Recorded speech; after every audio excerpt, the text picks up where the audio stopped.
I think this is going really well. How are you guys enjoying this so far? Right, now Yomi started out by attending open mic nights. He liked to write about his experiences as a young Nigerian growing up in London through poetry and music. Stepping up on the stage right now, I need you to make some noise for GREEdS.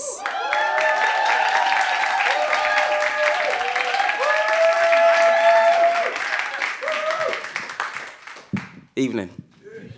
I do this at every gig, compare, whatever. Look at someone next to you, high five them, tell them it's good to be here tonight. Go for it. First one, go!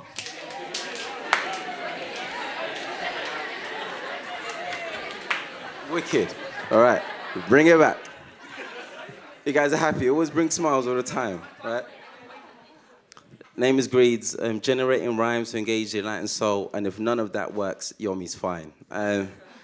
So this poem is called Other Kids Crying. So I'm 6, I'm in Nigeria. I'm seeing a lot of commotion. I don't really know what's happening. I make sense of it years down the line that children were being taken. And they're being taken either be it for sacrifice or, I don't know. But I got little man, his birthday is next, it's on Thursday, he's gonna be 1. Bad man. So this is his still took his beat off. Man, you don't need his chain tonight, man. So it's just all that stuff in mind. Yeah. Other kids crying. That's what I remember. Children crying and white. That's what they wore. White. And as much as the teacher in her stern voice told us to keep the noise down, I did not listen. She forgets that mum's blood runs through me, a thick fog-like substance. Don't like to be told what to do if the tone in my ear does not align in the way it should. And so I looked, yeah, I looked. Age 6, I looked, because being moved from room to room, looking up to chains as the fire alarm rings. Other children crying, I'm here thinking, what the hell is going on? Walking slow, only to be pushed, pulled, told to hurry up, tripping up on my shoe. The good shoe now on its own as I am dragged. They think I'm being disobedient, but I'm like, if I do not get that shoe, I'll be in trouble. Looked. White and tall. Covered in white and tall was what I saw. All of them in a rush, they scattered. At one point, things were fine. We were coloring, following the teacher's instructions, smiling, then bang! I heard bangs. We were not deaf, and the teachers, they were scared. I know this, because that fear, do you see that fear? It's like I could taste it.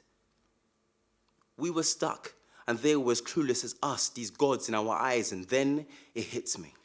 My friend in tears as this big, tall, dressed in white being lugs him away on his big, tall shoulder.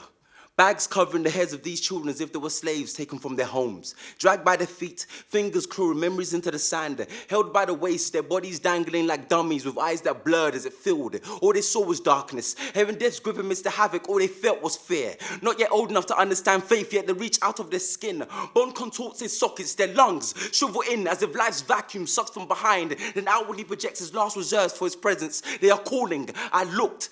I will not see them again.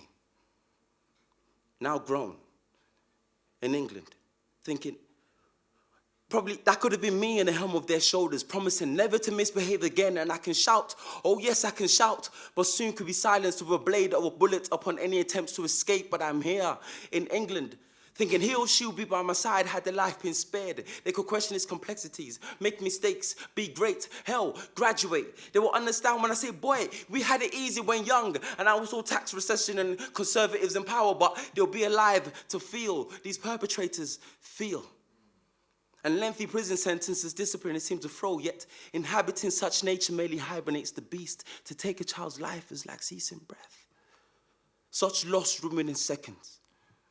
And on my land, it seemed to move from folklore to riches, where the source of money is yet to spell, let alone read. So this one is for Madeline, now age 12. For April, then 5.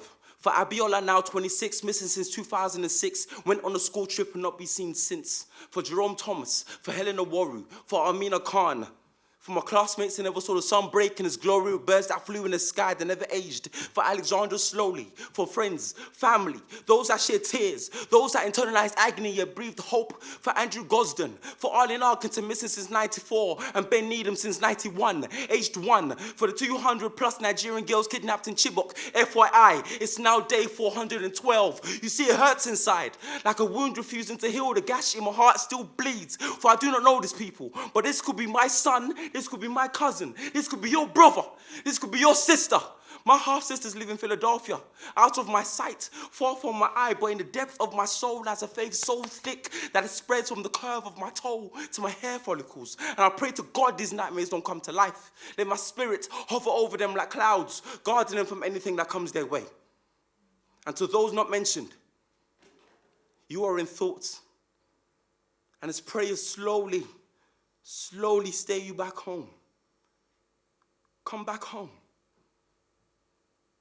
All I can say is stay strong. Wherever you are. The fight goes on.